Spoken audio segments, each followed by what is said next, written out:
Buka acara pada pagi hari ini dengan bacaan Ummul Quran ala hadiniya wa ala kulli niyatin sholihah. Al-Fatihah.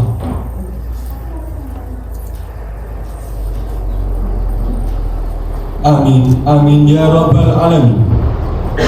Memasuki acara berikutnya, menyanyikan lagu Indonesia Raya, Subhanul Waton dan Mars Unubita.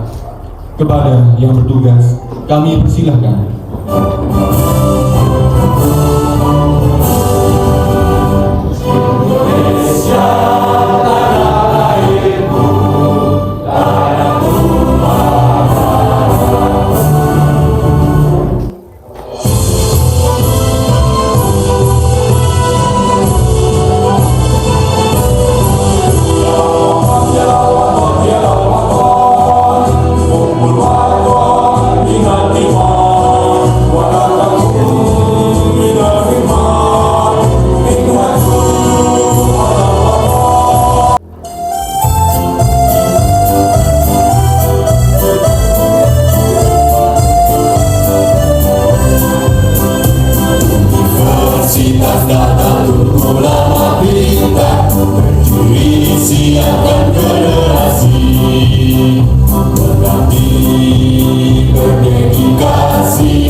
Hadirin yang berbahagia, memasuki acara berikutnya, yaitu sambutan-sambutan.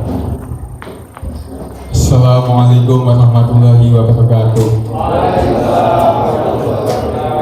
Bismillahirrahmanirrahim. Alhamdulillahirabbil alamin wa bihi nasta'inu wa ala umuri dunya waddin. Wassalatu wassalamu ala asyrafil anbiya'i wal mursalin sayyidina wa maulana Muhammadin wa ala alihi wa sahbihi ajma'in, amma ba'du. Sambutan kedua oleh Kepala Desa Ngadipuro kepada Bapak Eko Wahyudi kami haturkan. Assalamualaikum warahmatullahi wabarakatuh.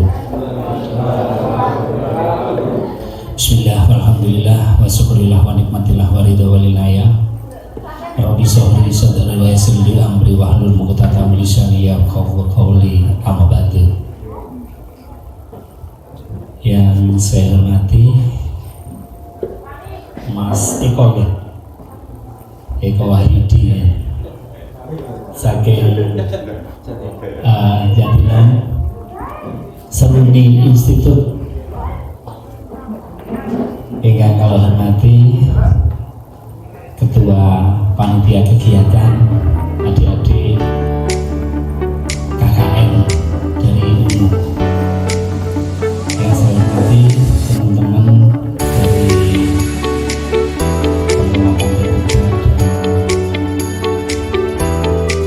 dan Pak Kasum Besuri maupun yang pertama saya hormati untuk Bapak materi Pak Prasetyo Eko Wahyudi. Terus yang saya hormati para jajaran bisa nah, beradanya saya di sini yakni sebagai moderator.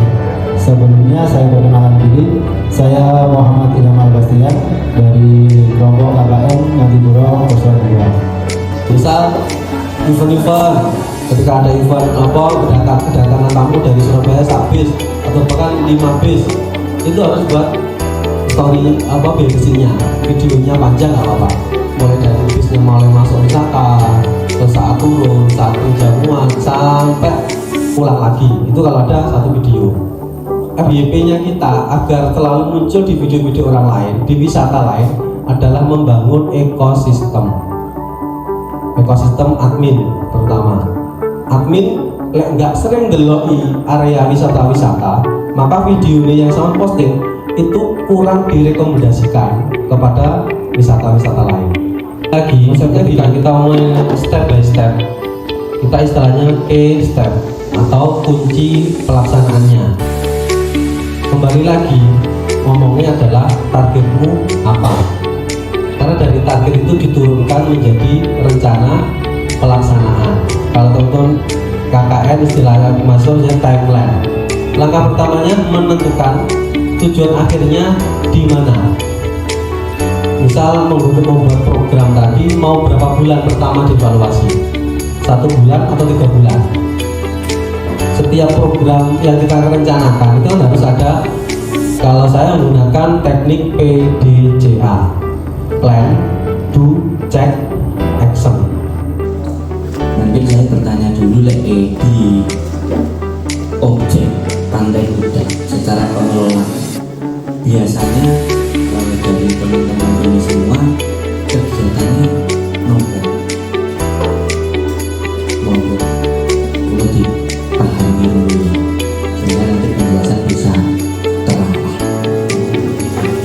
Dari sebuah branding ini sambungnya adalah memang program.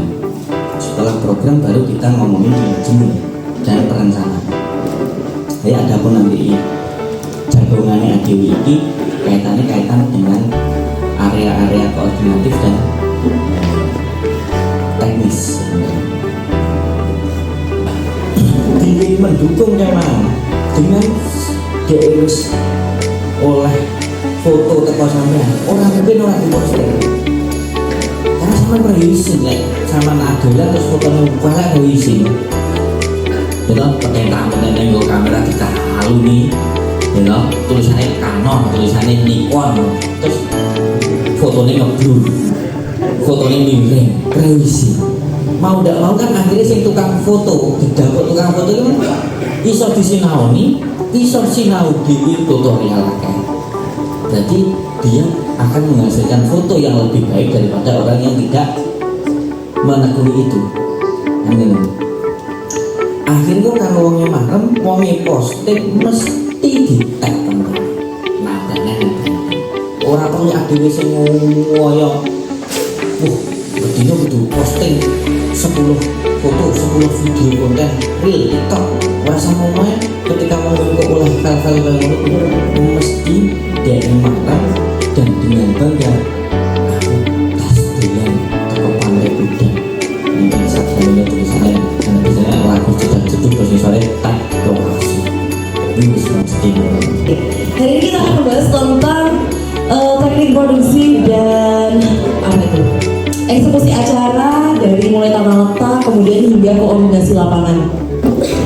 Ya, di sini kenapa produksi itu penting dalam sebuah event atau sebuah acara?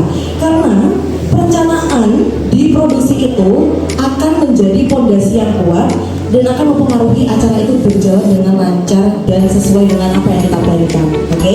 Kemudian ketika produksi bagus, acara akan berjalan dengan lancar tadi yang saya sebutkan. Kemudian semua persiapan diuji pada hari H. Misalkan nih, kita buat event hari ini, buat event yang namanya pelatihan. Pastinya dari panitia-panitia KKN dari Madipuro 2 ya. Madipuro 2 sudah mempersiapkan hal ini seminggu sebelum hari H atau seminggu sebelum acara ini.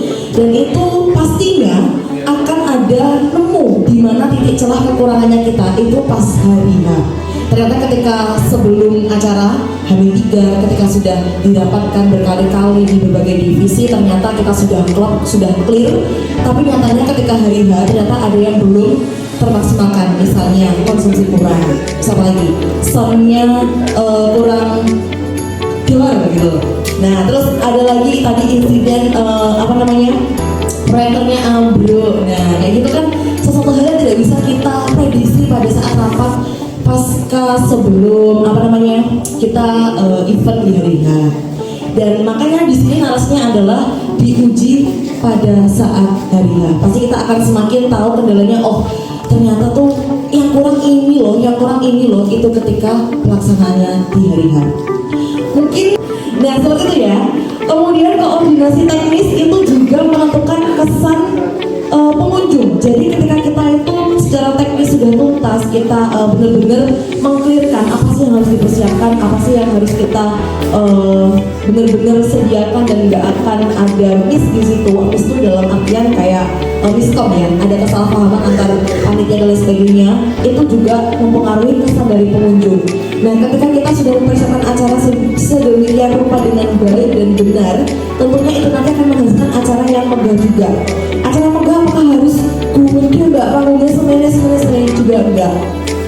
Yang penting acara lancar sesuai dengan apa yang kita prediksikan dan sesuai dengan apa yang kita rencanakan. Itu nanti akan menambahkan kesan plus kepada pengunjung. Jadi pengunjung akan semakin nyaman sama kita, nyaman berlama-lama di acara kita. Misalkan nih di Pantai Budak nanti next akan mengadakan event bazar UMKM misalnya, atau mengadakan yang namanya festival layang-layang pantai. Artinya di situ kan ada perlombaan layang-layang, misalkan kita menjahit komunitas layang-layang yang ada di Blitar. Kemudian kita berkolaborasi dengan komunitas UMKM. Jadi di situ ada lomba layang-layang di Pantai Budak. Pun juga ada orang yang berjualan, ada bazar makanan di situ. Nah, ketika nanti terorganize dengan baik, tersistem dengan baik, dipersiapkan dengan secara matang, artinya orang yang berkunjung di situ selain dia melihat lomba layang-layang, dia juga bisa menikmati dan menimbulkan rasa kenyamanan pada saat dia melihat bazar UMKM yang tertata. Kemudian melihat layang-layang yang memang lombanya itu terstruktur dan tertata juga. Seperti itu. Nah, kalau ngomongin produksi itu sebenarnya apa sih? Produksi adalah momen pelaksanaan nyata semua yang direncanakan yang akan diuji pada hari H itu dari segi alat, orang, waktu, hingga cuaca. Maka produksi harus disiapkan secara matang. Bayangkan nih kalau kita ngomongin event yang dari Pantai Budak, artinya kan itu akan memakan banyak tempat yang outdoor ya. Bayangkan kita sudah menyiapkan acara yang gede banget, istilahnya kayak udah fix ini nggak bakalan ada kendala apapun. Ternyata udah begini. Nah itu kan sesuatu hal yang tidak bisa kita prediksi dan kita tidak bisa kontrol. Nah itu nanti gimana cara kita untuk manajemen konfliknya tuh gimana nanti? Nah kita pelajari hari ini. Next mas.